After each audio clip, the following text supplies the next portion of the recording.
महाराष्ट्र से लेकर यूपी उपचुनाव तक खलबली मच गई। भारतीय राजनीति की सबसे पावरफुल तिकड़ी मोदी, योगी, शाह मैदान में उतर गए। राजनीति के इन तीनों धुरंधरों के एक साथ उतरने से इंडी गठबंधन में खलबली है। उन्हें समझ नहीं आ रहा कि वो एक साथ मोदी, शाह, योगी के अटैक को कैसे काउंटर करेंगे। एक साथ तीनों उतर गए भाई। इस तिकड़ी ने चुनाव में उतरते ही इंडी गठबंधन के एजेंडे पर एक तरह से जुबानी बुलडोजर चला दिया। मोदी, शाह, योगी के सामने इंडी गठबंधन के सारे एजेंडे, सारे पैतरे खटाखट सफा चट हो गए। यह तिकड़ी बीजेपी को महाराष्ट्र और यूपी में हरियाणा से भी बड़ी जीत दिलाने के लिए लगातार मेहनत कर रही है, ताकि इंडी गठबंधन को जो बचा कुचा कॉन्फिडेंस है बस वो भी खत्म हो जाए। महाराष्ट्र जीतकर पीएम मोदी डबल धमाका करना चाहते हैं, ग्रैंड कमबैक करना चाहते हैं। पीएम मोदी बात अच्छी तरह समझते हैं कि महाराष्ट्र बड़ा राज्य है, वहां मिलने वाली जीत भी बड़ी होगी और वहां जीतना भी बड़ी चुनौती है। इसलिए पीएम मोदी ने खुद महाराष्ट्र में मोर्चा संभाल लिया, खुद उतर गए और अपने साथ अपनी बेस्ट जोड़ी शाह और योगी को भी लेकर गए। आज महाराष्ट्र के चुनाव में पीएम मोदी की एंट्री हुई। शिवाजी की धरती से पीएम मोदी ने हिंदुत्व की हुंकार भरी, राष्ट्रवाद पर राहुल और उद्धव को एक्सपोज किया, औरंगजेब का नाम लेकर अमित शाह ने घेरा, योगी ने एक और नए नारे से तूफान खड़ा कर दिया। मतलब ट्रिपल अटैक आप कहिए महाविकास आघाड़ी पर। एक बार सुनिए मोदी, शाह और योगी ने कैसे विधानसभा चुनाव में अपने बयानों से पारा बढ़ा दिया है, चढ़ा दिया है। उसके बाद महाराष्ट्र में आज पीएम मोदी ने कैसे विपक्ष के एजेंडे को पस्त किया, एक्सपोज किया, उसकी एक एक डिटेल बताऊं। मेरे साथ बोलिए भारत माता की, भारत माता की।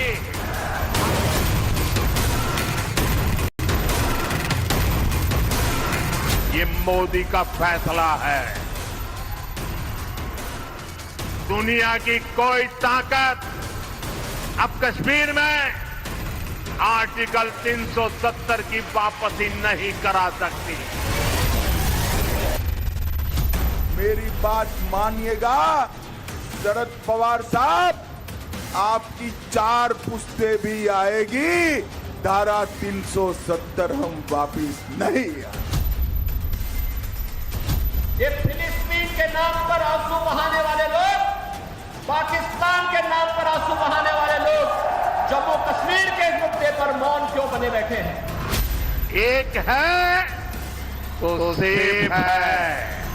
संविधान के नाम पर वोट मांगते हो और जालसाजी करते हैं लोग। यहां महाराष्ट्र में आज पीएम मोदी जब महाराष्ट्र के चुनाव में उतरे तो उन्होंने सबसे पहले इंडी गठबंधन को 370 के मुद्दे पर लपेट दिया, क्योंकि इस वक्त पूरे देश में जम्मू कश्मीर में 370 को लेकर मचे बवाल की चर्चा चल रही है।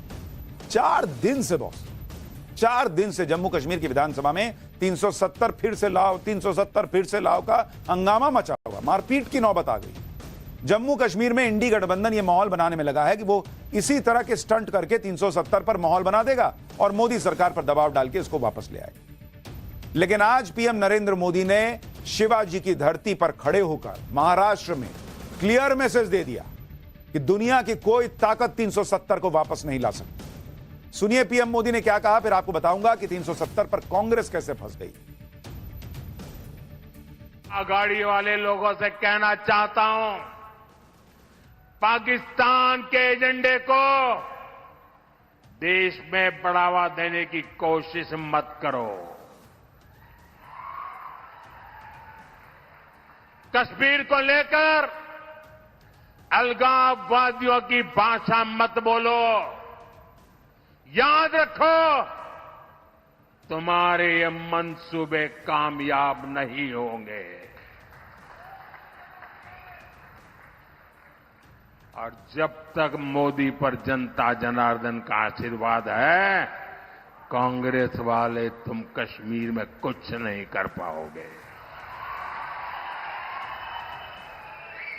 कश्मीर में आप केवल और केवल बाबा साहब आंबेडकर का संविधान ही चलेगा। ये मोदी का फैसला है। दुनिया की कोई ताकत अब कश्मीर में आर्टिकल 370 की वापसी नहीं करा सकती। प्रधानमंत्री मोदी ताल ठोक कर कह रहे हैं कि बॉस 370 नहीं आएगा, यह मोदी का फैसला। महाराष्ट्र की धरती से 370 का मुद्दा उठाकर पीएम मोदी ने राष्ट्रवाद का दांव चला, कांग्रेस को एक तरह से फंसा दिया, क्योंकि जम्मू कश्मीर में कांग्रेस उमर अब्दुल्ला के साथ गठबंधन में सरकार में, लेकिन वो 370 पर कुछ बोल नहीं पा रही, ना खुलकर विरोध कर पा रही है, ना समर्थन। मतलब 370 उनके लिए गले की हड्डी बन गया है, ना उगलते बन रहा है, ना निगलते बन रहा है। चुनाव प्रचार में भी कांग्रेस ने 370 पर चुप्पी साध ली थी, लेकिन विधानसभा में जब नेशनल कॉन्फ्रेंस जम्मू कश्मीर के स्पेशल स्टेटस की वापसी को लेकर प्रस्ताव लाई तो कांग्रेस मुश्किल में फंस गई कि इसका विरोध करें या समर्थन। अंत में कांग्रेस नेताओं ने नेशनल कॉन्फ्रेंस के प्रस्ताव का यह कहकर समर्थन किया कि प्रस्ताव में 370 का जिक्र नहीं है। कांग्रेस को डर है कि कहीं 370 के मुद्दे पर वो नेशनल कॉन्फ्रेंस के साथ खड़ी दिखी तो महाराष्ट्र के चुनाव में उसे नुकसान हो जाएगा। लेकिन कांग्रेस जितनी भी सफाई दे ले, गाड़ी तो अब स्टेशन से छूट गई और बीजेपी ने महाराष्ट्र में इस मुद्दे को पकड़ लिया है। सुनिए, 370 के मुद्दे पर ही आज ही अमित शाह और योगी आदित्यनाथ ने भी कैसे महाविकास अघाड़ी पर अटैक किया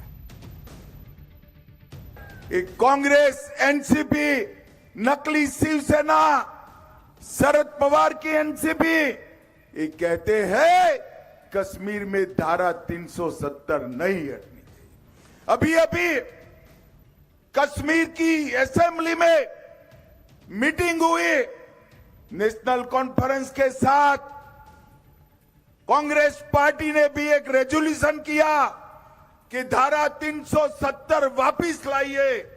ये कश्मीर जो है भारत का अभिन्न अंग नहीं है। मैं आज संभाजी महाराज की भूमि पर कहकर जाता हूं, मेरी बात मानिएगा शरद पवार साहब, आपकी 4 पुश्ते भी आएगी, धारा 370 हम वापिस नहीं आने। फिलिस्तीन के नाम पर आंसू बहाने वाले लोग, पाकिस्तान के नाम पर आंसू बहाने वाले लोग जम्मू कश्मीर के इस मुद्दे पर मौन क्यों बने बैठे हैं? ये देश की एकता और अखंडता को चुनौती देने वाली स्थिति है और कोई भी भारतीय राष्ट्र की एकता और अखंडता को कतई पर किसी प्रकार की चोट को स्वीकार नहीं करेगा।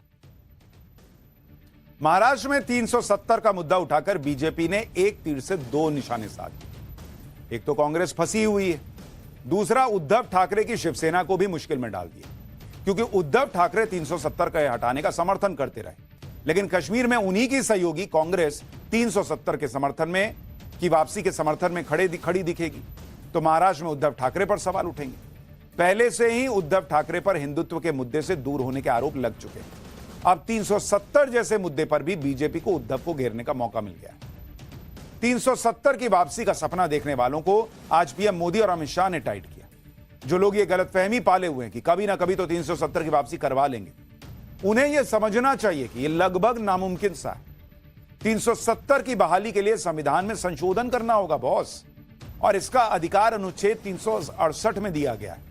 अनुच्छेद 368 के तहत किसी भी संवैधानिक संशोधन के लिए लोकसभा और राज्यसभा में 2/3 बहुमत चाहिए होगा और 50% से ज्यादा विधानसभाओं से इसे पास कराने की जरूरत पड़ेगी। जो विपक्ष एकजुट होने के बाद भी 230-240 पर अटक गया है, उसे 370 की वापसी के लिए लोकसभा में 362 का आंकड़ा चाहिए।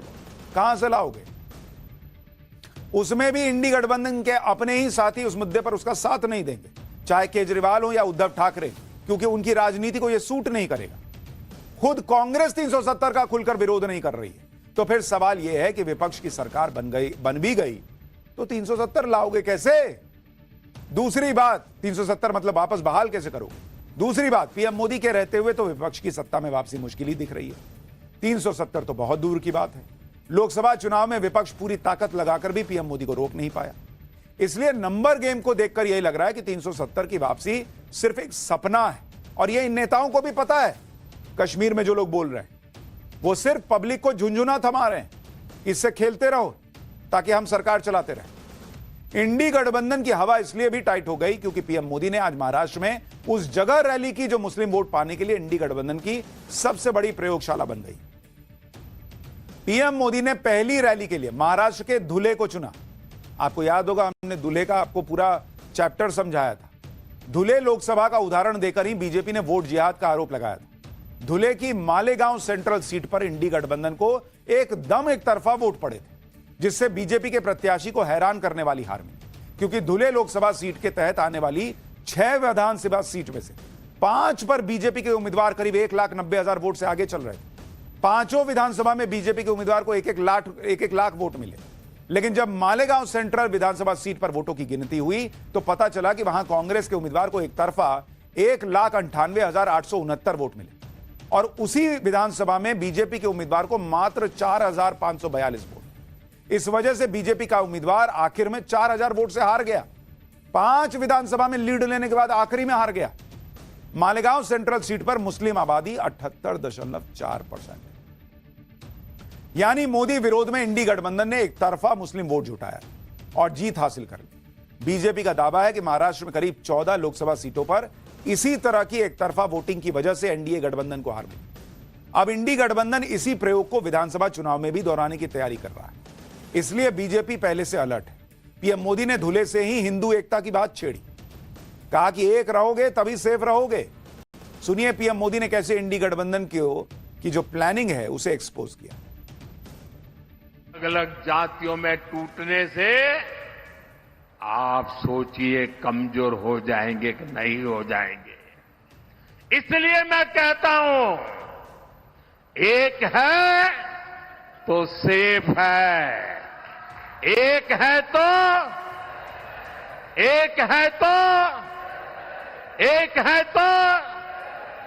हमें एकजुट रहकर कांग्रेस के खतरनाक खेल को नाकाम करना है और विकास के रास्ते पर आगे बढ़ते रहना है।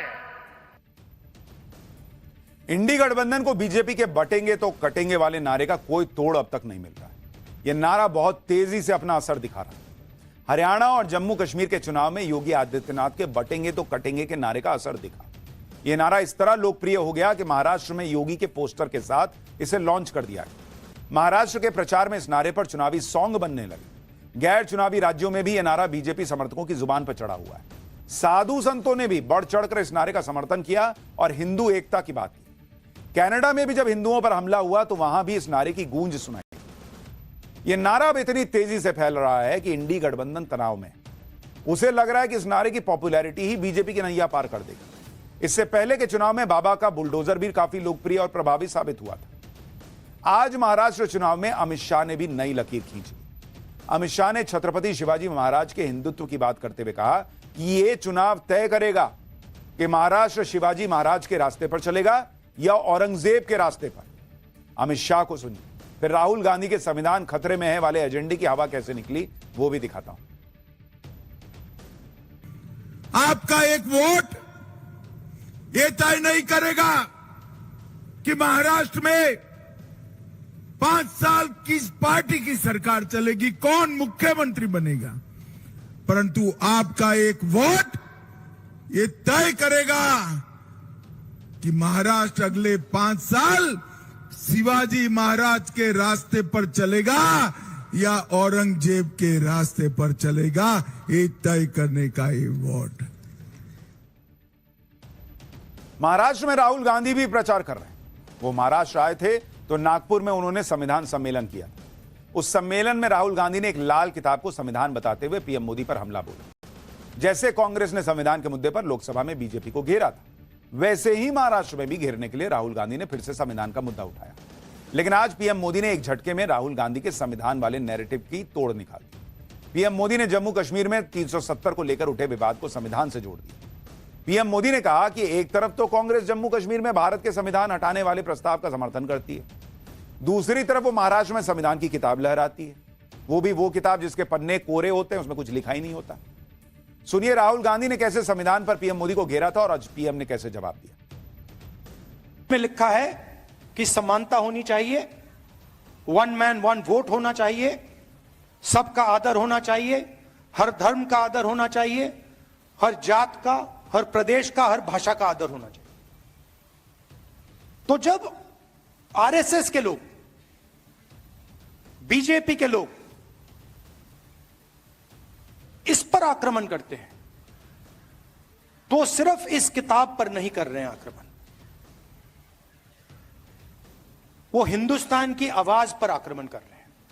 कांग्रेस गठबंधन एक तरफ जम्मू कश्मीर से भारत का संविधान हटाने का प्रस्ताव पास करता है। कांग्रेस ने जो प्रस्ताव पारित किया है ना, इससे बाबा साहब का संविधान जो मोदी वहां ले गया है ना, वो फिर वापस कर देंगे और जम्मू कश्मीर में बाबा साहब के संविधान को घुसने नहीं देंगे। और दूसरी तरफ यही कांग्रेस, उनका गठबंधन यहां महाराष्ट्र में आकर संविधान की झूठी किताब लहराता है, कोरे कागज वाली। ये कोरे कागज वालों की कटी पतंग का जमाना आ गया है। दरअसल राहुल गांधी ने नागपुर में जो कार्यक्रम किया उसमें शामिल लोगों को एक लाल किताब दी गई। नोटपैड जैसी दिखने वाली इस किताब के सामने वाले हिस्से पर कॉन्स्टिट्यूशन ऑफ इंडिया लिखा था, लेकिन अंदर के पन्ने कोरे थे, अंदर कुछ नहीं था। तो मतलब बाहर कॉन्स्टिट्यूशन ऑफ इंडिया लिखा है और अंदर खाली नोटपैड जैसा हिसाब है, खाली पन्ना। इसी पर बीजेपी को कांग्रेस को घेरने का मौका मिल गया कि ये क्या है। कांग्रेस ने सफाई दी कि सम्मेलन में आए लोगों को नोटपैड और पेन दिए गए थे। इस सफाई पर बीजेपी ने फिर घेर लिया, कहा कि राहुल गांधी के नकली संविधान का खुलासा हो गया। बीजेपी ने सवाल उठाया कि संविधान को नोटपैड की तरह इस्तेमाल कौन करता है भाई? बाहर से किताब को संविधान की कॉपी जैसा दिखाना क्या एक स्टंट था? भाई अगर नोटपैड दिए थे तो नोटपैड लिखते, उस पर कॉन्स्टिट्यूशन ऑफ इंडिया क्यों लिखे? सुनिए, इस मुद्दे पर गृह मंत्री अमित शाह ने भी राहुल गांधी की जमकर क्लास लगाई। संविधान प्रचार का मुद्दा नहीं है राहुल बाबा, संविधान फेथ है, विश्वास का मुद्दा है।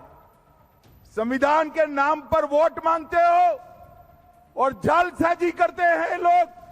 महाराष्ट्र में एक सभा में संविधान की प्रतियां बांटी, ऊपर का कवर पेज तो ठीक था मगर अंदर खाली चौपड़ी थी, कोरी चौपड़ी थी। बोलिए, पूरा पुस्तक एक भी अक्षर नहीं छापा हुआ था।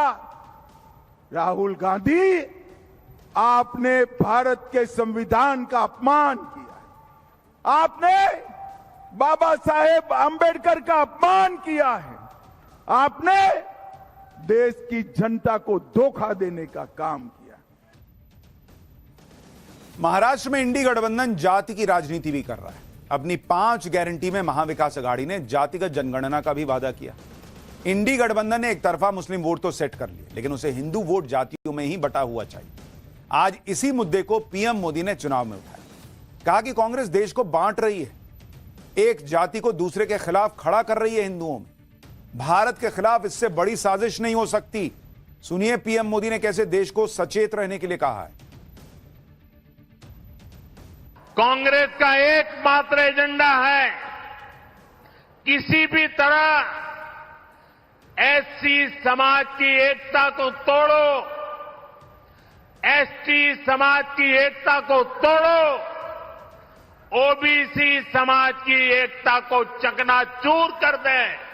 कांग्रेस ने जब धर्म के नाम पर ऐसे ही साजिशें रची थी तो देश का बंटवारा हो गया था।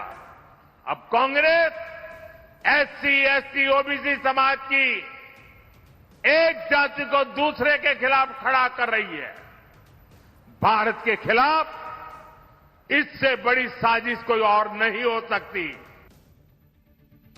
महाराष्ट्र में चुनाव प्रचार में पीएम मोदी ने वीर सावरकर की भी एंट्री करा दी। पीएम मोदी ने नासिक की रैली में कहा कि कांग्रेस के लोग महाराष्ट्र में वीर सावरकर का अपमान करते हैं।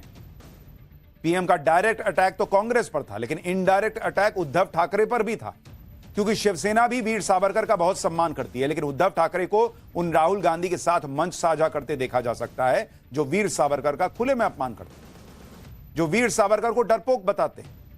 एक बार सुनिए आज कैसे पीएम मोदी ने वीर सावरकर और बाला साहब ठाकरे का नाम लेकर इंडी गठबंधन को पानी पानी कर दिया। एक चुनौती मेरी महाअघाड़ी वालों को है। ये पार्टियां कांग्रेस के युवराज के मुंह से, कांग्रेस के नेताओं से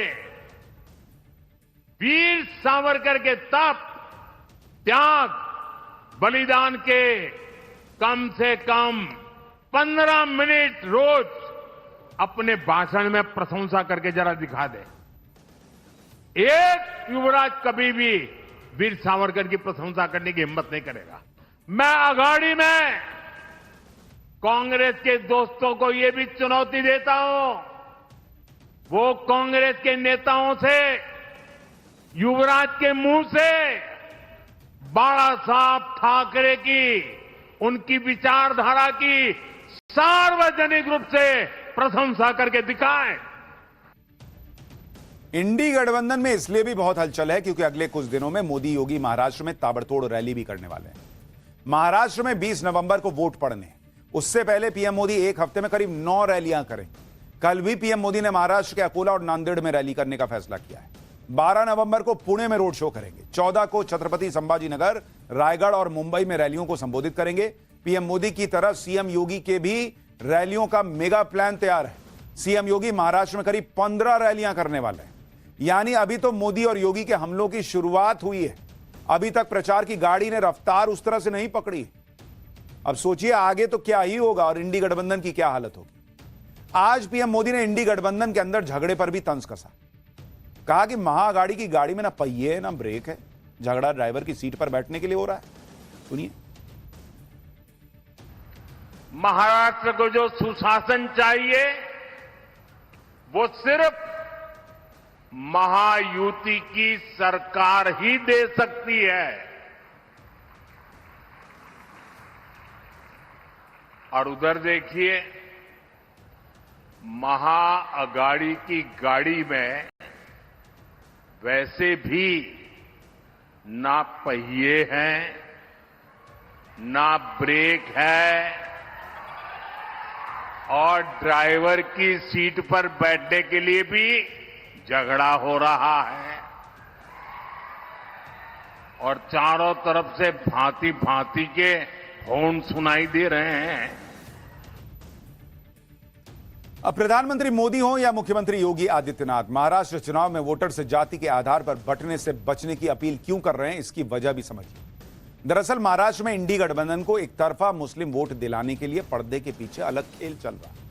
कुछ मुस्लिम संगठन मुसलमानों को पीएम मोदी का डर दिखाकर यह मैसेज दे रहे हैं कि अगर उनके वोट बटेंगे तो इस देश में मुस्लिम खतरे में आ जाएंगे। महाराष्ट्र में मुस्लिम वोटर्स को मोदी का डर दिखाकर और मजहब का हवाला देकर बीजेपी को वोट नहीं देने की अपील की जा रही है। आरोप है कि मराठी मुस्लिम सेवा संघ नाम का एक संगठन है जिसने 180 से ज्यादा एनजीओ और दूसरे संगठनों से हाथ मिलाया है। यह संगठन पूरे महाराष्ट्र में मुस्लिम वोटर्स के साथ मीटिंग्स कर रहा है और अब तक 200 से ज्यादा बैठकें हो भी चुकी हैं। आरोप लग रहा है कि यह संगठन मुसलमानों के बीच भड़काऊ पर्चे बांट रहा है। इन पर्चों पर जो लिखा है वो बहुत हैरान करने वाला है। इस पर्चे का पहला ही सवाल है, ए ईमान वालों जरा सोचो, क्या आप शरीयत में दखलंदाजी करने वालों को वोट दोगे? पर्चे में आगे लिखा है, क्या आप बेगुनाह मुसलमानों की लिंचिंग करने वालों को वोट दोगे? क्या मुसलमानों पर समान नागरिक संहिता थोपने वालों को वोट दोगे? इस पर्चे में मुस्लिम वोटर्स को उकसाने वाले कई और सवाल भी, जैसे क्या आप मदरसों को खत्म करने वालों का इरादा रखने वालों को वोट करोगे? क्या आप वक्फ के खिलाफ वालों को वोट करोगे? क्या आप मुसलमानों पर सीएए एनआरसी थोपने वालों को वोट करोगे? मराठी मुस्लिम सेवा संघ खुलकर कह रहा है कि बीजेपी को उसी तरह वोट मत देना जैसे 2024 के लोकसभा चुनाव में नहीं दिया था। इसके साथ ही पर्चे में महाराष्ट्र विधानसभा चुनाव में महाविकास अघाड़ी को वोट देकर कामयाब बनाने की अपील की गई। बीजेपी ने मुस्लिम संगठनों की इस मुहिम की शिकायत चुनाव आयोग से कर दी और इसे देश में नफरत फैलाने की साजिश बताया। सुनिए पूरे मामले पर बीजेपी क्या कह रही है।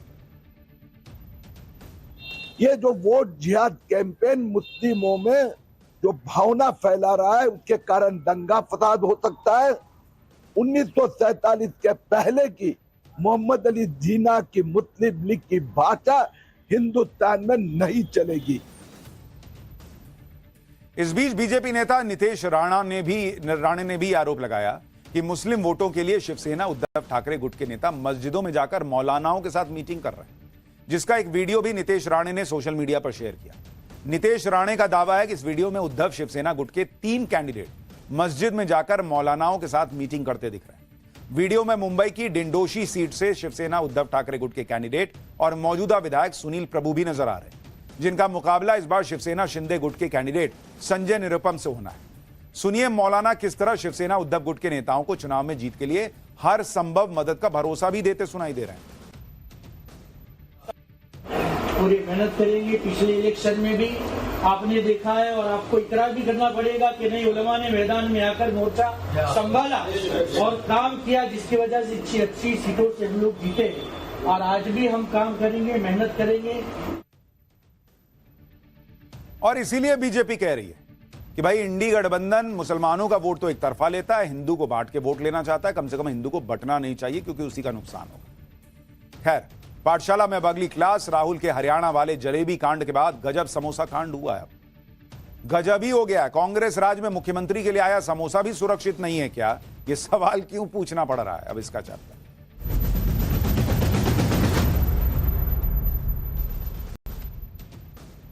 पॉलिटिक्स में कभी कभी ऐसा भी होता है कि मामूली सी दिखने वाली बात भी बहुत बड़ी बात बन जाती है। छोटी छोटी चीजें बड़ा विवाद खड़ा कर देती है। जैसे कांग्रेस के साथ आज समोसा कांड हो गया, और यह ऐसा समोसा कांड है जिससे राहुल गांधी की जलेबी की बात भी लोग भूल गए।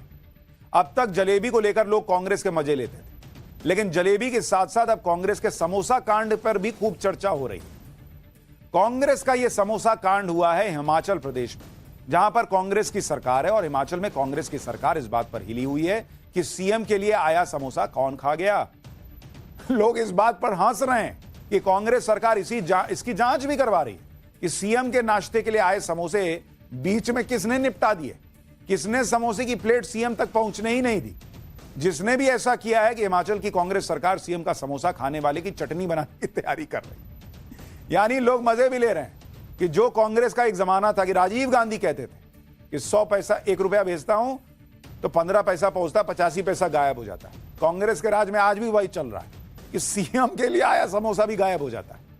यह पूरा मामला दरअसल 21 अक्टूबर का है। बताया जा रहा है कि शिमला में मुख्यमंत्री सुखविंदर सिंह सुक्खू सीआईडी हेडक्वार्टर में होने वाले कार्यक्रम में गए थे, जहां उन्होंने 24 घंटे ऑपरेशनल रहने वाले साइबर क्राइम यूनिट की शुरुआत की।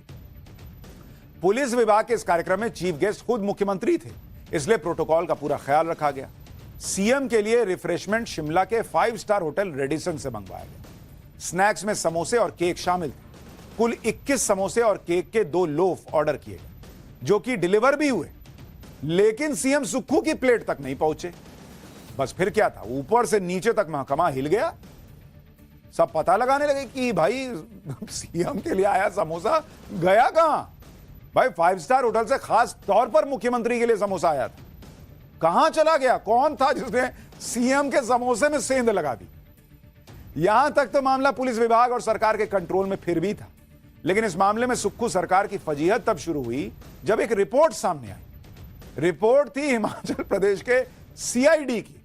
रिपोर्ट आने के बाद पता चला कि सीआईडी के बड़े अधिकारियों से पूरे मामले की इंक्वायरी कराई गई भाई कि सीएम के लिए आया समोसा कौन खा गया।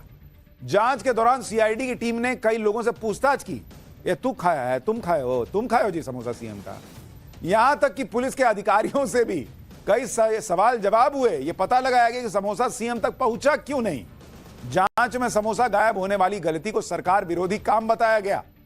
रिपोर्ट में यहां तक कह दिया गया कि सीआईडी विरोधी और सरकार विरोधी तरीके से काम किया गया। रिपोर्ट में पाया गया कि सीएम के लिए लाए गए नाश्ते की जानकारी सिर्फ एक एसआई को थी, जिसके बाद इस मामले में 5 पुलिसकर्मियों को नोटिस जारी कर दिया गया। पुलिसकर्मियों से 10 दिन के अंदर जवाब देने के लिए भी कहा गया। अब पुलिसकर्मियों के जवाब के आधार पर आगे कार्रवाई। यानी वहां हिमाचल में पुलिस वाले ढंग से डकार भी नहीं ले सकते, किसके मुंह से समोसे की बात आ जाए बाहर। सीआईडी ने इस बात को इतना दिल पे ले लिया कि उनकी मौजूदगी में सीएम के समोसे में सेंधमारी करने की हिम्मत हुई किसकी। क्या अब राज्य में सीएम का समोसा भी सुरक्षित नहीं रहेगा? तो जांच करवा दी। यह सवाल तो पूछा जाना चाहिए कि सीएम के प्रोटोकॉल का ध्यान रखने में किससे चूक हुई। जो नाश्ता मुख्यमंत्री के लिए मंगवाया गया था, मुख्यमंत्री तक पहुंचा क्यों नहीं? लेकिन लोगों को समोसा गायब होने की जांच कराने की बात हजम नहीं हो रही। समोसा सीएम तक ना पहुंचना सरकार विरोधी कैसे हो गया बॉस? अगर समोसे आए, किसी ने खा लिए, तो कौन सा तूफान खड़ा हो गया कि उसके लिए जांच बिठा दी जाए? जिसने समोसे चट कर लिए उसे समोसा खाने की क्या सजा तय की जाएगी? लोग ये भी पूछ रहे हैं कि चटनी उसी से बनवाओगे क्या अगले समोसे की? हिमाचल में सीएम के समोसे का विवाद इतना बढ़ गया कि बीजेपी ने इसको मुद्दा बना लिया। सुक्खू सरकार पर सवाल खड़े होने लगे। अब सीएम सुक्खू से जब समोसे के मुद्दे पर सवाल पूछा गया तो उन्होंने एक नहीं 3 तरह के बयान दिए। पहले तो सीधा जवाब नहीं दिया, फिर कहा कि यह मिसबिहेवियर का मामला है, फिर कहा कि यह बीजेपी की साजिश है। इस देश में कुछ ऐसा है जो बीजेपी की साजिश ना हो। सुनिए सीएम सुक्खू के तीनों बयान, उसके बाद बताऊंगा बीजेपी ने समोसे वाली सियासत पर कैसे चुटकी ली। सर, भाजपा आरोप लगा रही है कि आप समोसे की बात कर रहे हैं। धन्यवाद। समोसे पर राजनीति हो रही है सर, कुछ कहेंगे क्या? क्या जरूरत थी हिमाचल में सर इस तरीके की राजनीति पे? नहीं, ऐसी कोई बात नहीं, मेरे को नहीं लगा कहीं, पर आपने धन्यवाद। बस सीआईडी इन्वॉल्व हो गई मतलब? नहीं, वो मिसबिहेविंग पर इन्वॉल्व हुई। खबर आप समोसे की चला रहे, ऑफिसर्स ने मेरे ख्याल वही करेंगे। आपको याद होगा कि यूपी में अखिलेश राज में आजम खान की भैंसें खो गई, तो उनको ढूंढने के लिए पुलिस लगाई गई। भैंसों के पीछे पीछे पुलिस दौड़ती रहती थी। इस बात पर आज तक मीम्स बनते हैं। ठीक उसी तरह अब हिमाचल में समोसे के लिए सीआईडी जांच बैठा दी। सीएम सुक्खू से जवाब देते नहीं बन रहा। पूर्व सीएम जयराम ठाकुर ने समोसे पर सुक्खू सरकार को घेर लिया। सुनिए वो क्या कह रहे हैं, फिर आखिर सीएम के लिए आए समोसे गए कहां, यह भी बताऊंगा।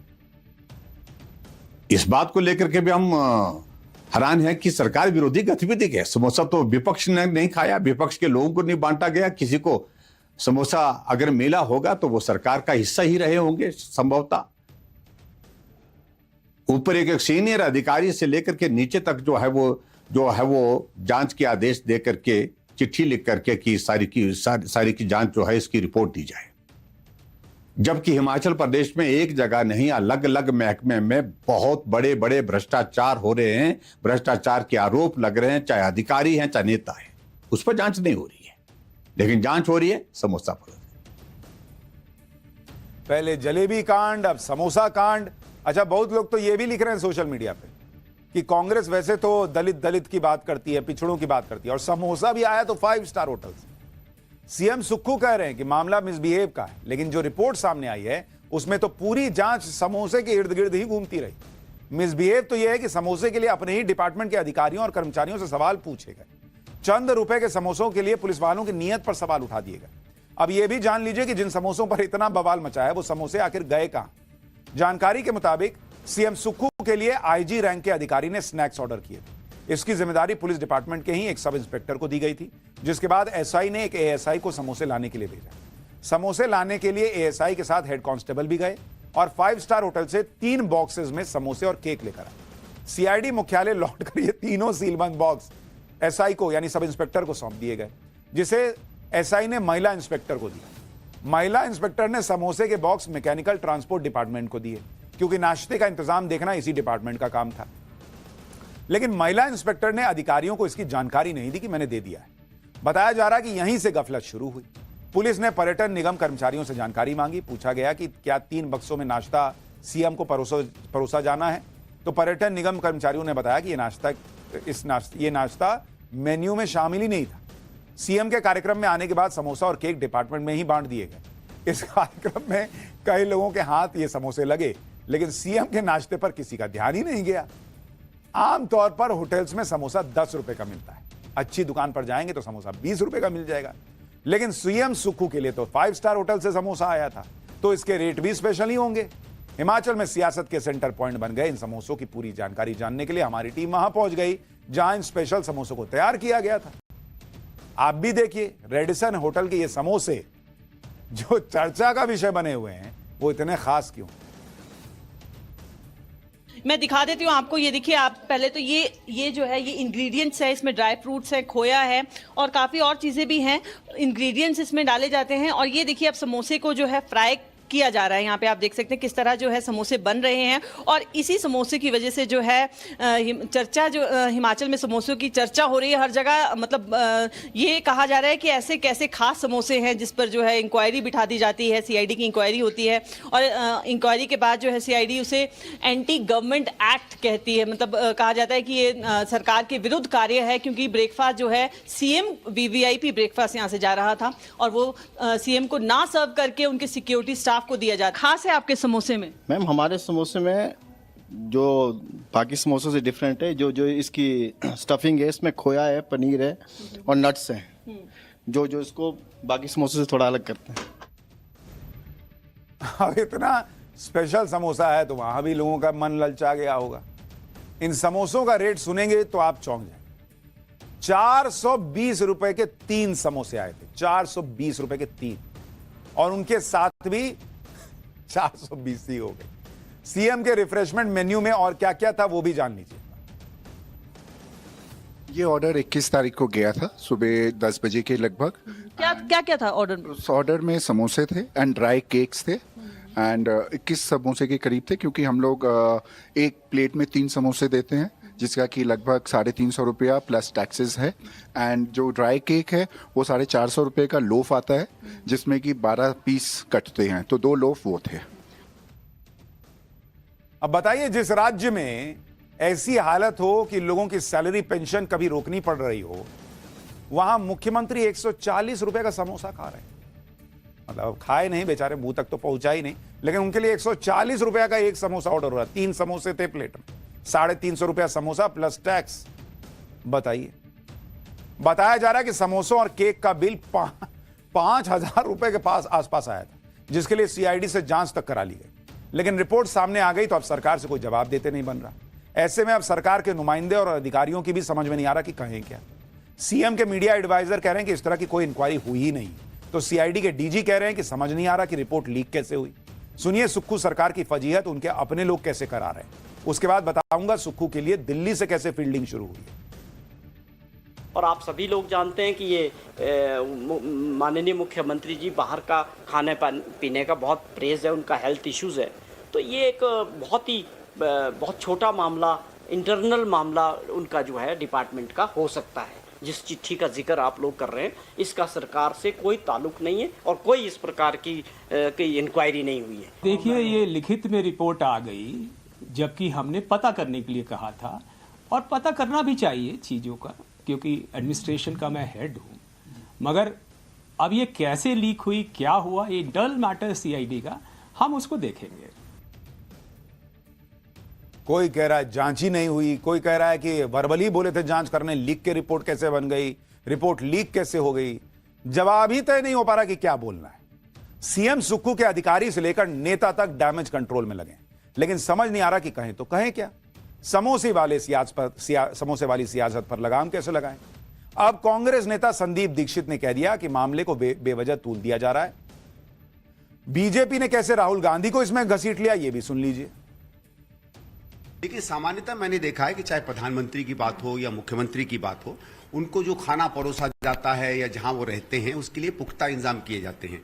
और जगह जगह कभी कभी तो फूड टेस्टिंग भी होती है। हमने देखा है जब हमारे यहाँ किसी कारण से प्रधानमंत्री आते थे या बड़े लोग आते थे, तो लोग आते थे, खाने को देखते थे, क्योंकि ये माना जाता है कि कभी कभी भोजन के खाद्य माध्यम से भी कुछ गड़बड़ी ना हो जाए। तो इस ऐसी कोई बात हुई होगी वहां, जिस कारण से हिमाचल प्रदेश की पुलिस ने इस बात को संज्ञान में लिया होगा।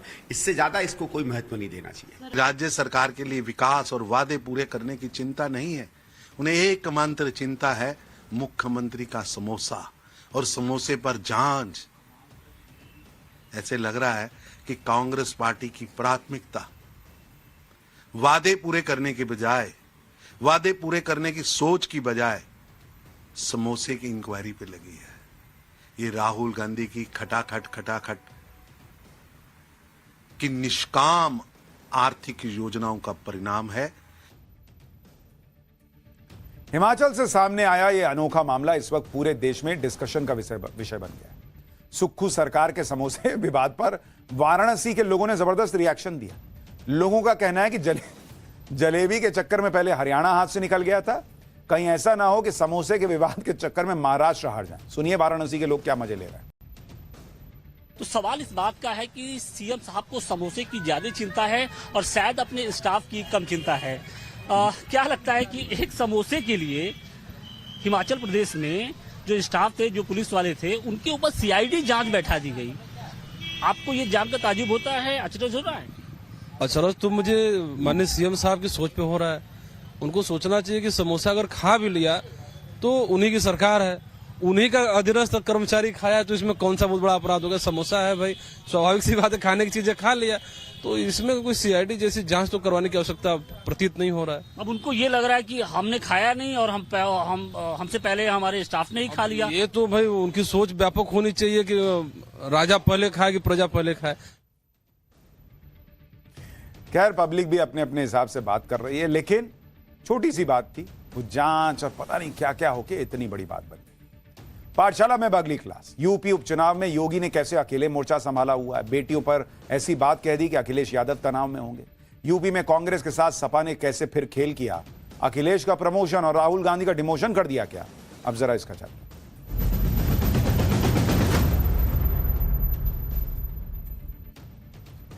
झारखंड और महाराष्ट्र में प्रचार के बाद अब सीएम योगी ने यूपी उपचुनाव में प्रचार शुरू कर दिया है। योगी आदित्यनाथ ने जिस धमाकेदार अंदाज में यूपी में प्रचार की शुरुआत की है, उससे समाजवादी पार्टी में खलबली मची। योगी आदित्यनाथ ने हिंदुओं को एकजुट करने के लिए बटेंगे तो कटेंगे का नारा दिया। इस नारे की गूंज तो देश भर में सुनाई दे रही है, विदेशों में भी सुनाई दे रही है। अब यूपी उपचुनाव के लिए सीएम योगी ने एक नया नारा दे दिया। योगी आदित्यनाथ का यह नारा अखिलेश यादव को तीर की तरह चुभ रहा है या चुभ रहा होगा। सीएम योगी ने समाजवादी पार्टी के खिलाफ एक तरह से नैरेटिव सेट किया। सीएम योगी का यह नारा यूपी उपचुनाव की 9 की 9 सीटों पर असर डाल सकता है। मीरापुर सीट पर प्रचार करने के लिए पहुंचे मुख्यमंत्री योगी ने समाजवादी पार्टी पर तीखे हमले किए। कानून व्यवस्था के मुद्दे पर अखिलेश यादव को घेरा। सीएम योगी ने कहा कि अखिलेश के सीएम रहते प्रदेश में गुंडा राज था। इसके बाद सीएम योगी अखिलेश को चुभने वाला नारा देते चले गए। उन्होंने कहा कि जहां दिखे सपाई वहां बिटिया घबराई। इस एक नारे से सीएम योगी ने पूरी समाजवादी पार्टी को कटघरे में खड़ा कर दिया। यानी सीएम योगी के इरादे साफ हैं। उपचुनाव को वो बिल्कुल भी हल्के में नहीं ले रहे और महिला सुरक्षा का मुद्दा उठा रहे। तभी ना नारा दे रहे हैं कि जहां दिखे सपाई वहां बिटिया घबराई। हर सीट के लिए जीतोड़ मेहनत भी चल रही है। सीएम योगी आदित्यनाथ को एक बार सुनिए, फिर आपको बताऊंगा सीएम योगी के नारे से अखिलेश कैसे बेचैन हो गए। मैं बोल रहा था, मैं यहां भाषण कर रहा था, तब तक पब्लिक के बीच से नारा आ रहा था। वो कह रहा था कि 12 से 17 के बीच में एक नारा चलता था और वो नारा होता था, जिस गाड़ी पर सपा का झंडा समझो बैठा है कोई। और बहनों और भाइयों, आज मैं कह सकता हूं कि जहां दिखे सपाई वहां बिटिया घबराई। मुख्यमंत्री योगी आदित्यनाथ का नया नारा बेहद आक्रामक है। इस नारे के जरिए सीएम योगी जनता को समाजवादी पार्टी से सावधान रहने के लिए कह रहे हैं। महिला वोटर्स को जागरूक कर रहे हैं कि भाई सपाई यानी बिटिया घबराई। ये उनके मन में बात जो है वो पहुंचाने का प्रयास कर रहे हैं। लेकिन सीएम योगी का यह बयान अखिलेश यादव को चुभ गया। पूरी समाजवादी पार्टी सीएम योगी के नारे पर पलटवार करने उतरी। अखिलेश यादव ने सीएम योगी के बयान पर कहा कि डरे हुए इंसान की सबसे बड़ी पहचान होती है उसकी नकारात्मक बातें। जिनके पास अपनी कोई उपलब्धि नहीं होती वो दूसरों की बात करते हैं। नकली मुस्कान असलियत नहीं छुपा सकती। अगर प्रतिशत में समझो तो 100 की 100 भाजपा उपचुनाव में हार रही है, 9 की 9। यानी अखिलेश यादव ने भी नारा दे दिया।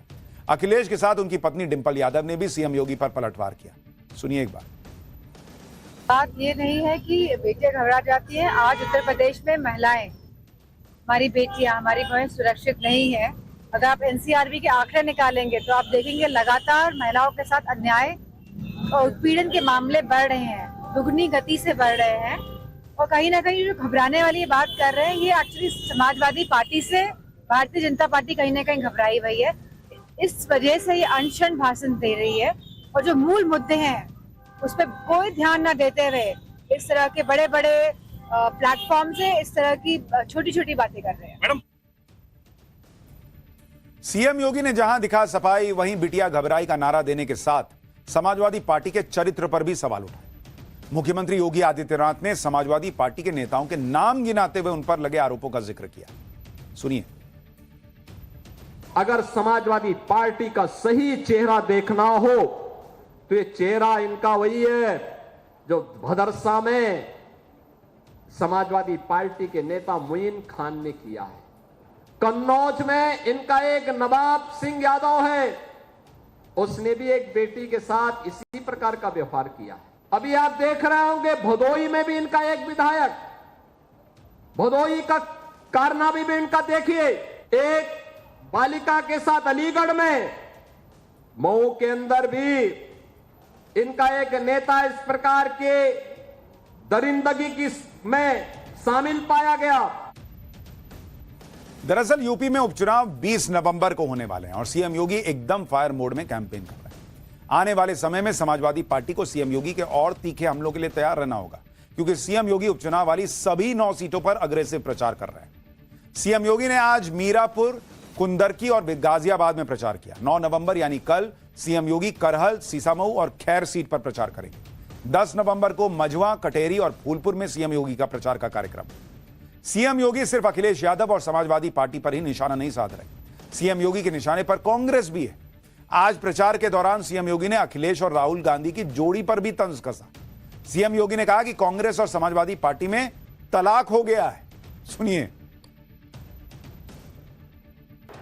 ये समाजवादी पार्टी पूरी तरह एक्सपोज हो चुकी है। पहले तो सपा और कांग्रेस में एक प्रकार का तलाक सा हो गया है, दोनों ने छोड़ दिया है। दोनों में फिर से वही खटपट शुरू हो गई है। योगी अपने प्रचार अंदाज में प्रचार कर रहे हैं। सीएम योगी के बयान ही नहीं, उनके पोस्टर भी भयंकर चर्चा में। सीएम योगी के बटेंगे तो कटेंगे वाले पोस्टर के बाद यूपी में पोस्टर वॉर शुरू हो गया। कांग्रेस और समाजवादी पार्टी की तरफ से भी पोस्टर लगाए जा रहे हैं, लेकिन समाजवादी पार्टी के एक पोस्टर ने कांग्रेस के साथ ही खेल कर दिया। वाराणसी में समाजवादी पार्टी के नेता की तरफ से एक पोस्टर लगवाया गया। इस पोस्टर में अखिलेश यादव और राहुल गांधी दोनों महाभारत के किरदार में एक रथ पर दिख रहे हैं। मजे की बात यह है कि अखिलेश यादव को भगवान श्री कृष्ण की भूमिका में दिखाया गया और राहुल गांधी को अर्जुन बताया गया है। इस पोस्टर में महाभारत का श्लोक भी लिखा हुआ है, यानी जो कमान है वो अखिलेश यादव के हाथ में दी गई। अब पब्लिक किसके हाथ में कमान देगी, नहीं देगी, क्या होगा, सियासी गर्मी तो बढ़ी हुई है।